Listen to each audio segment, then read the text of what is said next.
उत्पन्ना एकादशी की संपूर्ण कथा। उत्पन्ना एकादशी का व्रत 8 दिसंबर को रखा जाएगा। एकादशी तिथि भगवान विष्णु को समर्पित होती है। वैसे तो हर माह 2 एकादशी आती हैं और सभी एकादशियों का महत्व अलग होता है, लेकिन मार्गशीर्ष माह की कृष्ण पक्ष की एकादशी को बेहद पवित्र माना गया है। इसे ही उत्पन्ना एकादशी कहा जाता है। यह भी मान्यता है कि इस दिन माता एकादशी ने राक्षस मुर का वध किया था। उत्पन्ना एकादशी व्रत रखने से मोक्ष की प्राप्ति होती है। कहा जाता है कि एकादशी देवी का जन्म भगवान श्री हरि विष्णु से हुआ था। मार्गशीर्ष मास में कृष्ण पक्ष एकादशी को एकादशी माता प्रकट हुई, जिस कारण इस एकादशी का नाम उत्पन्ना एकादशी पड़ा। जाने क्या है व्रत का महत्व। एकादशी व्रत भगवान श्री हरि विष्णु को प्रसन्न करने के लिए रखा जाता है। इस दिन उपवास करने से मन निर्मल और शरीर स्वस्थ होता है। इस व्रत को करने से जीवन में सुख शांति आती है।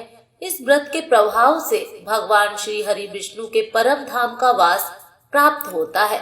संतान प्राप्ति और आरोग्य रहने के लिए भी इसे किया जाता है। एकादशी पूजा विधि। एकादशी के दिन ब्रह्म वेला में भगवान को पुष्प, जल, धूप, दीप, अक्षत से पूजन करना चाहिए। इस व्रत में केवल फलों का ही भोग लगाया जाता है। इस व्रत में दान करने से कई लाख गुना वृद्धि फल की प्राप्ति होती है। उत्पन्ना एकादशी पर धूप, दीप, नैवेद्य आदि 16 सामग्री से भगवान श्री कृष्ण का पूजन तथा रात में दीप दान करना चाहिए। उत्पन्ना एकादशी व्रत कथा। धर्मराज युधिष्ठिर कहने लगे कि हे भगवान, मैंने कार्तिक शुक्ल एकादशी अर्थात प्रबोधिनी एकादशी का सविस्तार वर्णन सुना। अब आप कृपा करके मुझे मार्गशीर्ष माह के कृष्ण पक्ष की एकादशी के विषय में भी बतलाइए।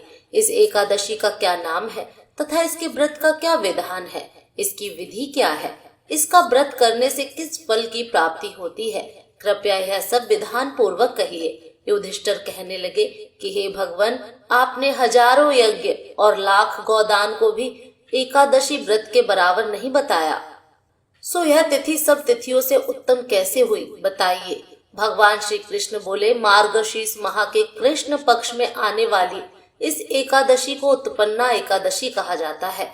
यह व्रत शंखोद्वार तीर्थ में स्नान करके भगवान के दर्शन करने से जो फल प्राप्त होता है उसके बराबर पुण्य मिलता है। व्रत करने वाले भक्त को चोर, पाखंडी, पर स्त्रीगामी, निंदक, मिथ्याभाषी तथा किसी भी प्रकार के पापी से बात नहीं करनी चाहिए। इसका महात्म्य मैं तुमसे कहता हूँ, ध्यान पूर्वक सुनो। भगवान कहने लगे, हे युधिष्ठिर, सतयुग में मुर नाम का दैत्य उत्पन्न हुआ। वह बड़ा बलवान और भयानक था। उस प्रचंड दैत्य ने इंद्र, आदित्य, वसु, वायु, अग्नि आदि सभी देवताओं को पराजित करके भगा दिया। तब इंद्र सहित सभी देवताओं ने भयभीत होकर भगवान शिव से सारा वृतांत कहा और बोले, हे कैलाशपति, मुर दैत्य से भयभीत होकर सब देवता मृत्यु लोक में फिर रह रहे हैं।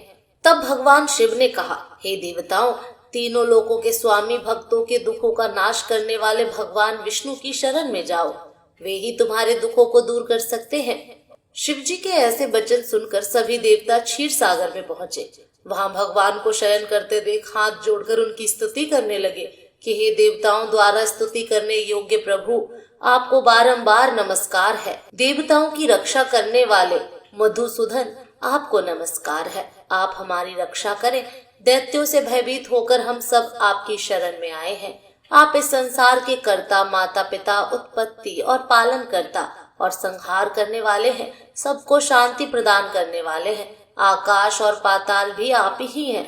सबके पितामह ब्रह्मा, सूर्य, चंद्र, अग्नि, सामग्री, होम, आहुति, मंत्र, तंत्र, जप, यजमान, यज्ञ, कर्म कर्ता, भोक्ता भी आप ही हैं। आप सर्वव्यापक हैं। आपके सिवा तीनों लोकों में चर तथा अचर कुछ भी नहीं है। हे भगवान, दैत्यों ने हमको जीतकर स्वर्ग से भ्रष्ट कर दिया है और हम सब देवता इधर उधर भागे भागे फिर रहे हैं। आप उन दैत्यों से हम सब की रक्षा करें। इंद्र के ऐसे वचन सुनकर भगवान विष्णु कहने लगे कि हे इंद्र, ऐसा मायावी दैत्य कौन है जिसने सब देवताओं को जीत लिया है? उसका नाम क्या है? उसमें कितना बल है और किसके आश्रय में है तथा उसका स्थान कहाँ है? यह सब मुझसे कहो। भगवान, प्राचीन समय में एक नाड़ी जंघ नामक राक्षस था। उसके महापराक्रमी और लोक विख्यात मुर नाम का एक पुत्र हुआ। उसकी चंद्रावती नाम की नगरी है। उसी ने सब देवताओं को स्वर्ग से निकालकर वहां अपना अधिकार जमा लिया है।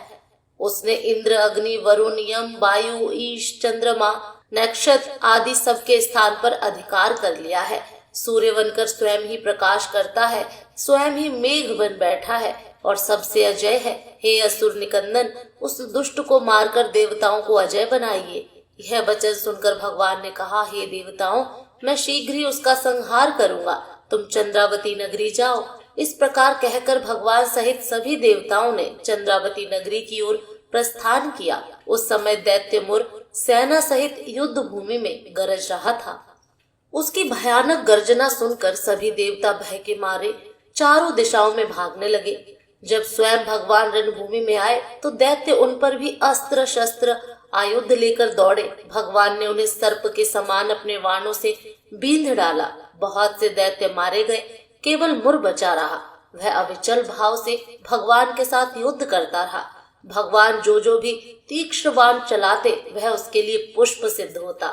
उसका शरीर छिन्न भिन्न हो गया, किंतु वह लगातार युद्ध करता रहा। दोनों के बीच मल्लयुद्ध भी हुआ। 10,000 वर्ष तक उनका युद्ध चलता रहा, किंतु मुर नहीं हारा। थककर भगवान बद्रिका आश्रम चले गए। वहां हेमवती नामक सुंदर गुफा थी। उसमें विश्राम करने के लिए भगवान उसके अंदर प्रवेश कर गए। यह गुफा 12 योजन लंबी थी और उसका एक ही द्वार था। विष्णु भगवान वहां योग निद्रा की गोद में सो गए। मुर भी पीछे पीछे आ गया और भगवान को सोया देखकर मारने को उद्यत हुआ। तभी भगवान के शरीर से उज्ज्वल कांतिमय रूप वाली देवी प्रकट हुई।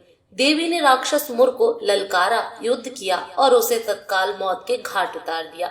श्री हरि जब योग निद्रा की गोद से उठे तो सब बातों को जानकर उस देवी से कहा कि आपका जन्म एकादशी के दिन हुआ है, अतः आप उत्पन्ना एकादशी के नाम से पूजित होंगी। आपके भक्त वही होंगे जो मेरे भक्त हैं।